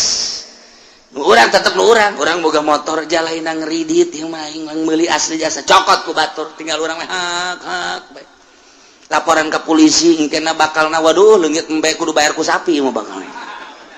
Polisi di Indonesia mah kos kitu leungit embe urang bayar ku sapi malah geus aing ngomong. Ka kiai bae geus ka kiai ge atuh sabira kiai lah nyaho manjur nyaho teu doana geus. Beres geus bae tu ngenangkeun pikiran bae geus dah geus sama kuang ge bae di akhirat. Nah, engke di akhirat timbang malaikat poswan saya mana? Poswan saya hilang jam 3 tidak ada. Emang jam 3, jam 2 mah main bola keneh kula neuleuh. Si emang nonton main bola. Jam 3. Beureun pamalingana milu jeung kula main bola eta cak. Jeung kumaha ge milu nonton. Ya, poswan heuh. Hendak lompat ka mana? Ayat catatanana di mana berdasarkan laporan malaikat kiramul katibin malaikat hafadzah nu malingna ieu aya catatanana malam anu tanggal sekian tah ieu tah laporanana moh eta kan nyelesikeun hiji ge angel lantaran nu dipaling dipaling motorna nu dipaling mobilna anu dipaling taneuhna anu dianiaya pada eta hiji bae ge angel da saurang narangtung mata poe ngan sadeupa sakieu masyaallah neuk teu kebal kumaha lila jasa orang geus kakejat bae geugeuran maksudna deuk ka neraka lah pokona nu penting ieu geugeuran ya puguh ka neraka leuwih panas tah eta ayo geura telet hiji jelema bae ge pohara jasa nah ieu mane maling motor yang geus teu bisa ngahelak deui jauh sungut mah teu ngomong nu ngomong leungeun al yauma nakhtimu ala afahim wa tukallimuna aydihim wa tashhadu arjuluhum bima kanu sibun leungeun ngomong saya yang bawa kunci tehnya ngomong tah ieu curug Saya yang motrek-motrek. Aduh geus deui aku cak suku kula nu leumpakna. Aduh. Aja cak babaturan kula nu ngadorongna atuh geus. Ieu mah teu ngomong lamun sungut ngomong mal anggeus-anggeus. Rame atuh jeung malaikat. Disalah-salahkeun malaikat. Mentak dikunci subut plak beres teu ngomong al yauma nakhtimu ala afwahihim wa tukallimuna aydihim nu ngomong leungeun. Arjuhum suku. Wabeh bima kanu yaksibu naon nu kunyana dipigawe ngomong kabeh. Ya Allah. Nah iyalah wala taziru wazratu wizra ukhra. Ha, summa ila rabbikum marji'ukum. Bakal babalik kabeh ke pangeran. Fayunabbiukum bima kuntum fihi takhtalifun. Allah bakal ngabejer beaskeun, ngajelaskeun kana naon nu ku aranjeun dipermasalahkeun, diperdebatkeun, kitu ikhtilafkeun. Dipacentraungkeun cak Yahudi pangeran teh Uzair, cak Nasrani pangeran teh Isa ibnullah Tritunggal, cek Cinto pangeran teh panon pa ieu bima kanu yaktalifun bila kuntum fi taktalifun nu kuarina diperbeda-perbedakeun, dibeda-bedakeun, diperdebatkeun tentang pangeran. Cek ieu Uzair, cek ieu Isa, cek ieu Maryam, cek ieu kitu panon poe, cek ieu mah batu, cek ieu mah kayu. Engke bakal kanyahoan penjelasan langsung ti Gusti Allah ketika urang babalik ka Gusti Allah. Urang mah kuari alhamdulillahirabbil alamin nyana pas ini tentang pangeran di hadapan Allah. Engke urang ditanya, "Isi teh pas ini kunaon?" Nah, urang seri bae. Tidak ada yang perlu dipasinikeun. Apa itu pas ini cak malaikat? Ya, pas ini ada bus ini, ada pas ini. Saya tenang-tenang aja. Kula mah cak malaikat teh, "Kon teu pas ini henteu." Kula mah aslina kula mah marji'ukum fayunabbiukum bima kuntum fihi takhtalifun. Abdi mah memang geus ka Allah. Oh. Tuh nu pas ini mah anu mangeranan ka Uzair ibnullah, nu mangeranan ka Isa ruhullah, nu mangeranan ka Maryam anak Allah, anak awin ta Allah. Anu mangeranan ka panon poe, anu mangeranan ka batu, ka kayu, ka makhluk. Tah eta anu bakal dibejakeun ku Gusti Allah, nu dipasinikeun. Salah eta teh nu asli mah Allahu akbar. Allah alladzi khalaqas samawati wal abdi mangeranan ka Allah. Oh, tenang urang. Mata urang neuleun nu pasini engke di akhirat teh urang mah tenang we, kalep. Paje. Ngana si Rudin kemah bangun tenang amat. Tenang. Kolot-kolot tenang. Dek naon tuh dipasinikeun? Itu batur keur pasini. Kula menungguan lawang sorga dibuka. Wah, aki-aki sombong sih aja. Tuh kuari mah sombong ge wayahna cek. Senang kuari mah sombong ge cek. Jadi sih mah aki-aki anu sok ai Jumat isuk-isuk teh gawe sih maki.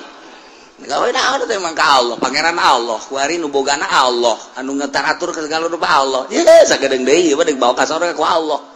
Aduh aing henteu hanjakal teu kosia we ki. Ye, kuari si hanjakal. Baheula sia aing hayang ngabonceng Gusti teh dibawa pan. Kuari kakara kerasa Gusti ya. Engke bakal yang jadi aki-aki. Anu nurut teh anu Jumat isuk bae menuju mana setengah 12. Tapi setengah 12 ge lumayan kene sih, endog-endog bae meunang. Wa huwa alladzi ja'alakum khalaifal ardi wa rafa'a ba'dakum fawqa ba'din darajat. Wa huwa aitadimma wa huwa rabbu kulli syai. Allah teh anu mangeranan kana seluruh perkara. Tambah deui wa huwa Allah teh anu allazi ja'alakum ngajadikeun karanjeun kabeh khalaifal ardi, khalifah-khalifah di muka bumi, pemimpin-pemimpin di muka bumi, raja-raja di muka bumi. Nang Allah kade urang mangan sakadar ngalaksanakeun doang kuari urang moal kebel deui bakal ngalaksanakeun pemilihan khalifah. Khalifah tenang Allah geus aya catatanana ti Gusti Allah. Mentak bahasana ge ka Kangjeng Nabi Daud, ya Daud inna ja'alnakum khalifah. hei Daud kaulah ngajadikeun ka anjeun teh sebagai khalifah pemimpin dunia pemimpin negara di dieu sarua alladzi ja'alakum khalaifal ard Allah teh nu ngajadikeun khalifah nu matak tergantung kumaha Allah bae negara neuk dikacrutkeun neuk dicilakakeun Allah mimpin ka eta negara nyadiakeun pemimpinna anu zalim Allah deuk gabereskeun eta negara statistikna misalna penataanana dan lain sebagainya Allah mempersiapkan jelema anu jujur bagus anu pas jadi pemimpin jadi geus dipersiapkeun ku Allah ulama tinggal ngalaksanakeun bae seperti orang pemilihan Banten kiai kurang kumaha haram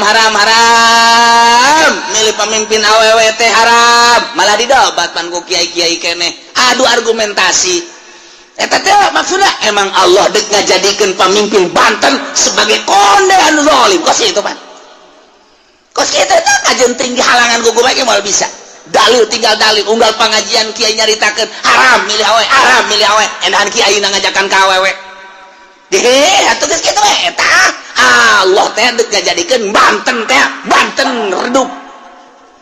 redup ngaranna teh lain Banten bersinar Banten redup kuari mah lain redup deui gua ledeng jadi mah kuari mah Banten gludug geus lah geus redup deui wah beh kuari mah ngararingkuk tuh tinggal kipu deui be empot-empotanna aing kapanggil tamual tenang pun moal pun kalem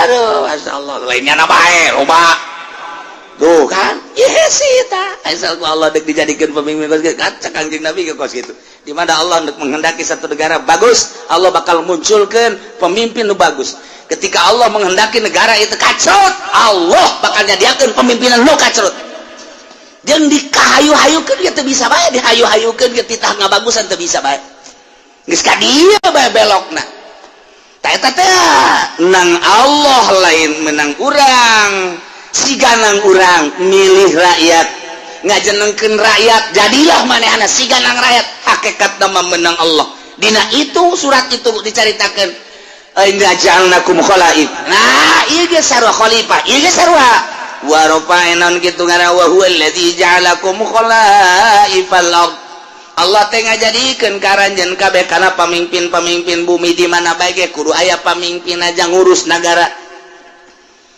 urang teh teh geus sabaraha persen dibawaan bae ku Amerika ka ditu urang mah ngan sakadar hampasna doang urang mun nyaritakeun kos kitu begitu beluna ka Amerika tolol amat goblok amat atuh ta Amerika lantaran kakayaan bumi pertiwu urang teh kunaon kunyana dibawaan bae ketika ku urang diarahkeun ulah nuturkeun Amerika tuh yuk urang ka dieu yeuh kanu lurus uang teh Amerika tetep bae ketika pemilihanana hese bae berarti Allah deuk ngajadikeun negara urang ambruk tinggal pilih bae deuk diambrukeun deuk dihenteukeun terserah suara rakyat suara Tuhan ieulah bahasa ahli filsafat artinya Allah menghendaki melalui suara rakyat terserah rakyat deuk milih ka mana deuk dibenerkeun negara deuk henteu berbagai argumentasi jeung hujah adu argumentasi tapi awas sing hade deuk ka mana arahna sing hade nah ieu negara urang ieu teh perlu pemimpin Allah bakal ngajadikeun diserahkeun ka urang pemilihanana walaupun hakikatna memenang Allah wa huwallazi ja'alakum khalaifal ard Allah nu ngajadikeun khalifah apakah Prabowo nu bakal jadi apakah ieu teh Jokowi nu bakal jadi apakah memang jurig salian ti eta nu bakal jadi teh jawaban urang teh dua nu keur adu kekuatan nama saha nu nyaho ke aya jurig muncul bae aya calingan teh urang lamun anu pro Prabowo ngaistimewakeun Prabowo dalilna loba urang anu milih Jokowi pro Jokowi dalilna loba hese kos kitu mah lantaran ngarasa boga kepentingan sehingga kabeh ka Jokowi lantaran nyana mah kepentinganana hana semet beuteung doang nyana teu memiliki negara Indonesia aing mah penting mah hirup beuteung aing jembluk beres jembluk bahasa Cina teh jembluk penting beuteung aing jembluk nyana mah sok Cina mah cicing di mana bae apa memiliki nyana bahwa ieu negara nyana henteu nyana mah nama urang dek nuturkeun kos kitu silakan. Tah, ayo argumentasi nu ieu imam memiliki negara. Tah, tapi kan hese di kitu-kitu masyarakat boga pilihan aing pan usaha. Lamun henteu bergaining jeung sinang ke bakal kumaha? Pilih bae geus ka dieu, ambruk berarti. Aing mah milih ka dieu bae. Lah, lantaran aing mah anu. Terserah tah ambruk ge henteu na. Nganu jelas mah kabeh ge nu geus ka dieu hese di ka dieu keuna, nu geus ka dieu hese di ka dieu keuna. Lantaran boga kepentingan masing-masing. Geus dibere ge, geus dibere. Acuanana ke tetep bae lebih mengarah kepentingan. Kuari bae gitu. Ayo partai Islam nu ngadukung ka dieu, nu ngadukung ka dieu. Pan eta teh meureunana boga kepentingan. Henteu saluluguna didukung-dukung kitu henteu. NU ngadukung ka dieu aya kepentingan kajeun kumaha ge. Aya kepentingan kajeun kumaha ge. Jadi berarti kahijab. Anu ngadukung ka dieu aya kepentingan kahijab. Tai kepentingan iyalah anu ku urang dek dibersihan teh dina ilmu thariqah mah mun dek ibadah teman carita mun dek ibadah satungtung aya kepentingan di luar Allah silakan eta teh nu hese ge nu mantak ditanya Tuan Syabdul Qadir Tuan aya nu istimewa si kumaha ibadah istirahatkeun abdi pugu geus istirahat awak mah gampang tondo istirahat mata sare Coli geus terlalu loba ngadengekeun kitu suara-suara istirahatkeun ku urang bisa sare bisa ka gunung bisa ka leuweung awak lantaran terus-terusan bae urang bekerja capek istirahatkeun ku urang mungkin istirahat di puncak di Indonesia mah di Bali misalnya ka Singapura misal istirahat gampang tah kos kitu mah cek Imam cek Tuan Syabdul Qadir istirahat kos kitu mah tama istirahat nihil. Nu hese kumaha Tuan? Nu hese mah ngaistirahatkeun pikiran. Pikiran diistirahatkeun tina gejolak dunia. Nu tatadina dunia bergejolak dina pikiran urang, tina sapeda hayang motor, tina motor hayang mobil, mobil ge hayang sababaraha macam istirahatkeun geura kos kitu teh buka tunda di dieu. Indah ge. Urang tatadina yang boga jabatan ti dieu hayang ka dieu mun karyawan teh mah karyawan biasa hayang personal hayang jadi kitu wakil direktur jadi direktur istirahatkeun geula simpen di dieu segala rupa istirahatkeun urusan duniawi istirahatkeun ka Allah keun hiji kumaha carana Tuan carana gampang nuku urang diangan-angan nuku urang dipikir-pikir soal dunia eta teh fana rusak bakal ditinggalkeun urang bakal ninggalkeun dah imahnyana ninggalkeun urang ti heula wa imah urang ninggalkeun ti heula nu jelas mah kabeh ge rusak disebutna fana masa sih urang ngudag-ngudag nu rusak nu bakal ditinggalkeun maningat ge urang ngudag-ngudag adu bako pikiran urang kanu maha bako Allah subhanahu wa ta'ala awalun bilam tidak wa akhirun bilam tiasa lempengkeun geura ka Gusti Allah angan-angan piceun timpen di dinya tah istirahat eta nu hese mah istirahat mata mah reup hees istirahat ceuli mah gampang malah istirahat mata mah bari ngaji ge loba toel kuda sia ngaji istirahat obat mah nu kos kitu mah istirahat mata istirahat ceuli istirahat awak gampang cek Tuan Syabdul Qadir nu hese istirahat angan-angan jeung pikiran lamun eta geus bisa diistirahatkeun tek ketika ayana naon aing keur istirahat di kos kitu ayalah tawaran jabatan teu aing keur istirahat aya tawaran awewe teu jore tapi aya ke harapannya eta tolol teu goblok istirahatnya setengah-setengah tahu istirahat kan Masya Allah kurang lamun geus bisa ngaistirahatkeun kos kitu mata hate ka Allah akhrij hubad dunya min qalbika fa inni la ajma'u hubbi wa hubad dunya fi qalbin wahid kaluarkeun geura hubud dunya dina hate lantaran cek Gusti Allah aing moal ngahijikeun hubud dunya jeung hubbu ka aing di hiji hate kaluarkeun nu mantap diibaratkeun ieu teh awak teh okos kitu naon ngaranna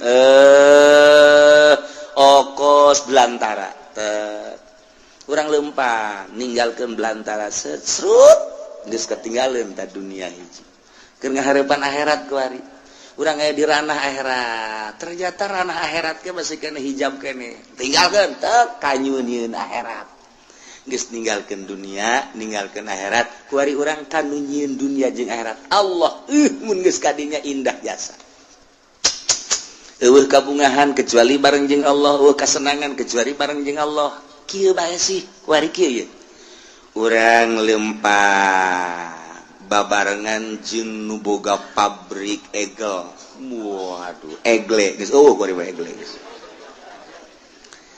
urang babarengan jeung nu boga di pasir teh pabrik naon garang-garana Gajah Tunggal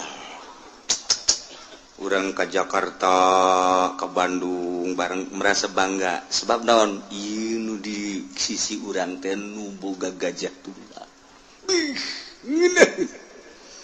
dek ka restoran mana tinggal am dek ka hotel mana tinggal reup dek hiburan nu mana tinggal daek sebab nyanalah nu sugih menanggulangi urang aya satu kebanggaan nu hayang bangga boy pohara jasa atau urang babarengan jeung nu boga lipo dunia san urang bae kabeh ngontrak aing doang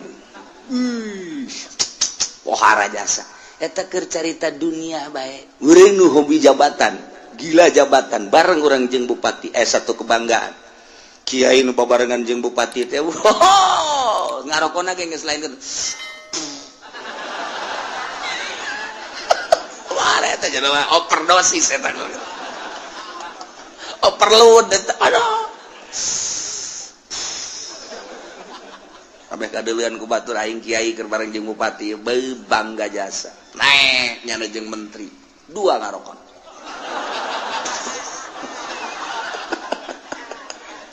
pohara jasa komo jeung presiden mah nyana lamun naik mobil jeung presiden SBY misalna hulu nonghol dek katabrak henteu pokona mah geus kitu bae eta mah satu kebanggaan atuh cak polisi ge ieu geus make nguing-nguing ieu make patwal geus kudu kitu teu ya patwal mah aing mah kana kadeuleun tolol teh panjang we eta da satu kebanggaan turun teh jeung presiden eta dunia teh mah urang mah kuari bangga jeung nu nyieun langit bumi katutna jeung Allah masyaallah karim anu sugih papadana anu gagah papadana beunghar papadana anu sagala-galana tandingna kok teu bangga sih jeung Allah masyaallah mentak hanya wali-wali Allah lah anu seuri sorangan sebab ngarasa indah duaan jeung Allah senyum sorangan bunga jeung Allah batur mah boga mobil riweuh rusak kudu ka bengkel bensinan tetap sekirus Lexus tinggal Lexus baby band tinggal baby band mogok bae kajen kukuman tapi urang mah jeung Allah ketika babarengan jeung Allah geus teu kudu naik mobil Lexus baby band kanon gitu ngaran mobil-mobil mewah teu kudu hayang ka mana sia cak Allah teh abdi mah hayang ka Mekah hayang leumpang apa hayang ibadah kumaha Gusti betul ngalengka bae itu tadi dekeutkeun kan lawa eta Baitullah keur ngalengka jeung Allah mah babari jasa ya Allah mobil geus nilaian kapal nilaian naon sebab teu kudu ngabensolan teu kudu ngabensinan teu kudu ieu mah deukeut jasa dibere ilmu toy geus datang Mekah aku ari yang mah deui cakal hayang balik ka Indonesia nek naon tuh rindu ka anak tolol sia mah pan keur jeung aing si rindu ka anak ka pamajikan meureun ya kitulah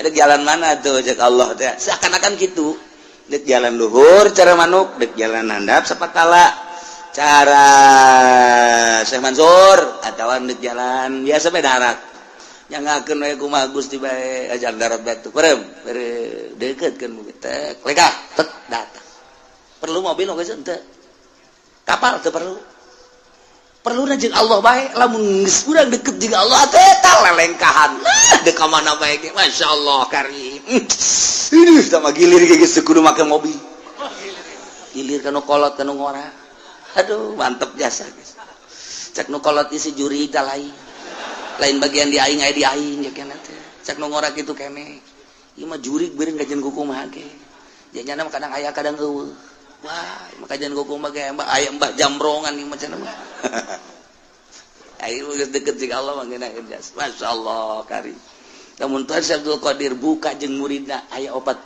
di ditu aya ditu aya ditu aya ditu aya bisa kos gitu teh. Gusti bahasa gala-galana. Ya Allah, tinggal urang dekekeun Allah. Deketin Allah micenan dunia tah. Nah, mata cek tadi ge istirahat mata gampang, istirahat ceuli gampang, istirahat awak mudah. Nihil tah kos kitu mah. Istirahat angan-angan jeung pikiran nu lain ka Allah istirahatkeun. Mun eta geus bisa mantep. Mantep, orang dakwah ka Gusti Allah. Ngajak melalui Al-Qur'an hadis. Ketika aya nu mawakeun proposal, tidak, saya sedang istirahat. Mabur sia ka ditu. Leutik. Istirahat ke. Aya nu mere mobil ti gubernur. Ayo, ieu mobil hadiah ti gubernur. Kau bere hadiah lantaran nyana geus ngarasa kadukung jeung kadoakeun. Aing istirahat tina pemberian ti pamarentah. Bawa ka ditu Gusti Allah. Teu hayang aing istirahatkeun pinu kitu.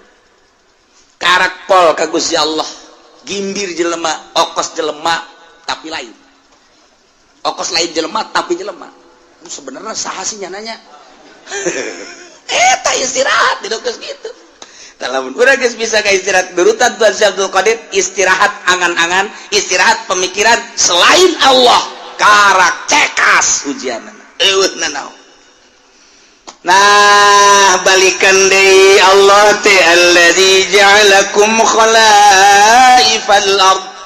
Anu ngajadikeun karanjeun kabeh di muka bumi sebagai khalifah, penggede, pemimpin raja-raja. Khalifu badukum ba'don fiha, ngagantian nu geus digantian. Aya ngagantian man badau berarti mimpinnya na. Sebagian kana sebagian deui wa rafa ba'dakum fawqa ba'din darajat. Jeung Gusti Allah teh anu ngangkat ke sebagian aranjeun fawqa ba'din di luhureun sebagian deui darajatin kana harta. Diangkat ku Gusti Allah teh darajat dan nu ieu diangkat, nu ieu diturunkeun, nu ieu diangkat, nu ieu diturunkeun deui nu mantap ku Gusti Allah teh dibere darajat.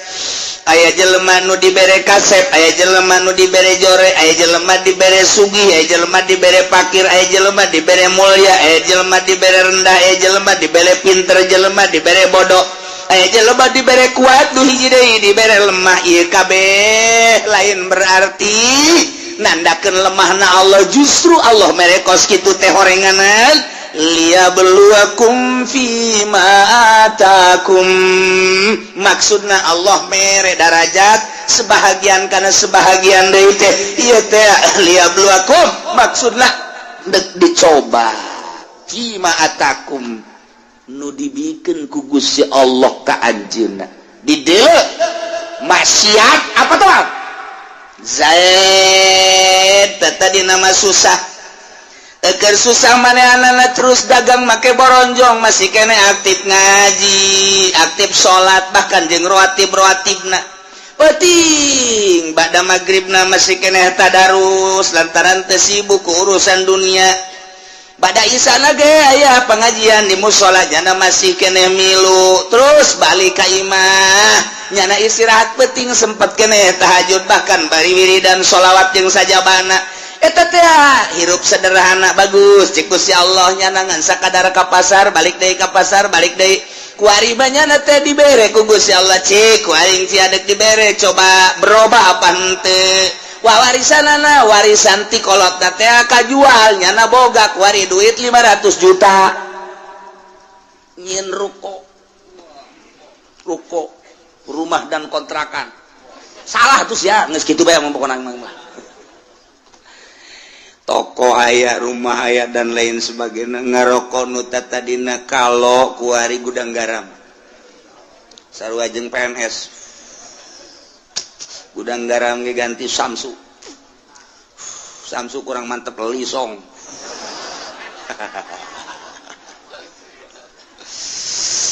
atuh kuari mah bajuna geus sing ciripit lain deui kamari malah di bawah sederhana beuh kuari mah geus mantep jasa kuari mah mobil lagi Fortuner 500 juta tuh pohara jasa geus kajieun ruko jeung boga mobilnya ngadean imah kotrek aya pohara jasa kekembangan di sisi imana segala rupa yang geus 500 juta ditanya geus dilok nembalan ku dah nanya paling gaen dibere hatena geus juare geus julid hatena geus julid ustad Pajae ka mana bae pantai ulah ngomong atuh ngaji mah ngaji bae gua keur wani sapeker ngizin mesti tilok ngaji masalah nanya tilok ngaji malaikat anu sok nulisan tahajud geus istirahah ku ari geus cek malaikat aing teu nulis tahajudnya anda ieu ka pasar geus ganti pan ku ari mah geus henteu waduh Jumat adzan karak datang bahkan kadang-kadang di jalan kene kagok teu Jumat waduh geus ku ari mulai salat teu bergaul jeung nu leutik teu ku ari mah masyaallah kan nelayan dahar ka jati ka nelayan ditanya kok siapa ka jati bae sih ngeunaheun aing pelayana pingpingna parutih anu di imah letang hideung aduh boah mulai guys kadang-kadang pan dipencetan gitu kan ngeunaheun urang mah dahar dipencetan gitu di imah papan hayang cai bae nyokot bae sih kos begeleungeun kadadengekeun asana kaceuli bari wae geus jadi raja kuang-kuang berubah berarti tadi susah taat barang sugih asin maksiat berubah liyabluwakum Masya Allah dicoba ku Gusti Allah kamari mah menggebu jasa ketika badehanana hayang dipilih jadi caleg andai kata kaula jadi caleg jalan ieu kukula diperjuangkeun ieulah sarana agama ieulah sarana pendidikan bakal diperjuangkeun ku ari jadi caleg kapan ge henteu teh caleg teh ku galedeg kitu teh caleg dicoba liya beluakum ngeuk dicoba ieu kamari mah kerja di santri kene masyaallah nya teh masyarakat luar biasa ih indah jasa kadeuleunana mah jasa dahar ge pohara jasa lah ditetep doang di luhurna lauk tembang beuh mantep kadeuleuna sakitu jeung tembang doang ge jeung jengkol bae jeung aya bae cabe dirinya dirames di dieu sambelna ge henteu digocoden teu geus langsung bae nya mah ieu tah multidimensi sungut teh nya bari nyambel di dieu bae geus tapi barang tas daharna waduh kesangan ngunaheun nuduha kaburu ngaji kaburu salat kaburu jeung masyarakat jeung babaturan ngan keur susah barang jadi kiai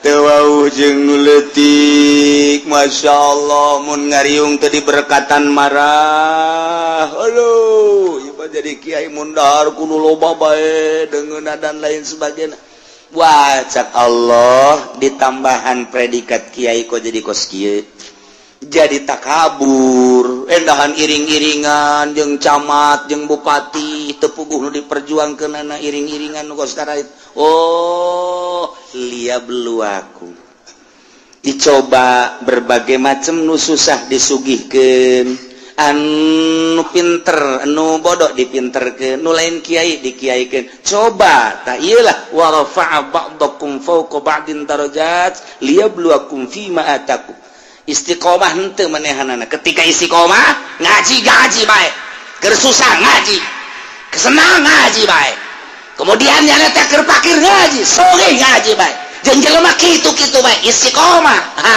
berarti ieu mantep ieu dicobana ku Gusti Allah toat-toat bae dah keur teu boga mah pikiran zakat aing barang engget-engget ya ibadah naon kitu ngaran aya ta dunia ya zakat barang sugih jasa poho zakat liyabluwakum masyaallah mentak fluktuatif ku Gusti Allah teh naik turun kadang orang diberi susah kadang sugih ikir perhatikan ku Allah dicoba susah sia kos kitu ibadah sugih sia kos kitu ibadah kos kumaha coba yuk nah ku ari sehat keur sehat sia pohara jasa keur gering coba kumaha keur sehat kumaha keur gering kumaha keur ai keur sehat tilok Allah-Allahan ai keur gering Allah-Allahan barangnya na berbaring di rumah sakit Allah eta sanu ngobrol bae awaskeun aing kaganggu zikir aing Allah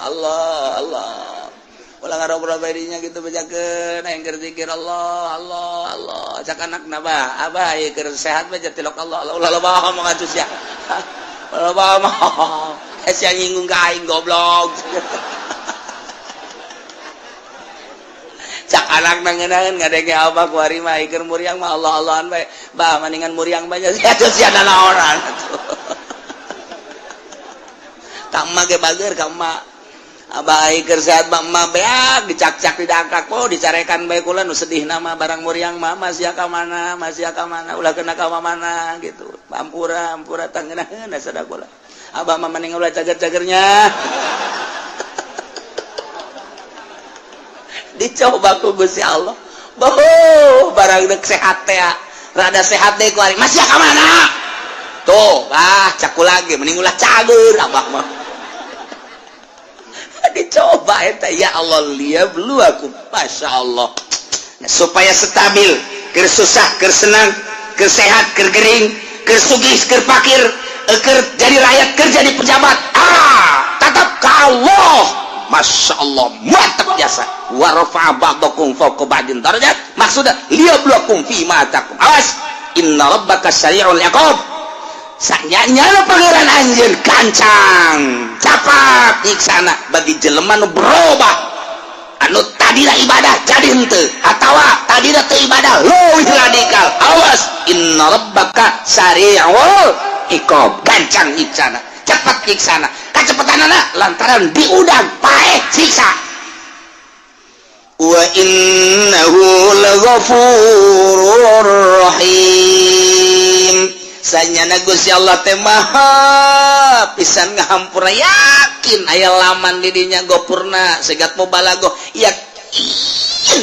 biasa Allah teh maha hampura jeung maha welas asih lantaran manehanna nama dipake ibadah bae ka Gusti Allah susah teu boga naon ibadah barang boga naon hartana dipake ibadah bae senang pakai ibadah kernya lemah ibadah baik kuat ibadah kerja di rakyat jadi ibadah kerja di pejabat jadi ibadah baik nah ibadah disadiakeun wa innahu laghafurur rahim jadi engke kadituna hasil cobaanana ku Gusti Allah anu taat bakal dibere ghafurur rahim surga anu maksiat bakal dibere sari'ul iqab hasil cobaan Allah bakal seperti itu tinggal urang ku ari nu dicobana baheula keur susah ku ari keur senang beda henteu aing ieu ketika aing baheula jadi rakyat ku ari jadi pejabat beda henteu ieu aing ieu ketika baheula jadi santri ku ari jadi kiai beda henteu aing ieu maksudna kemantepan ka Gusti Allah na introspeksi dirilah lantaran naon bae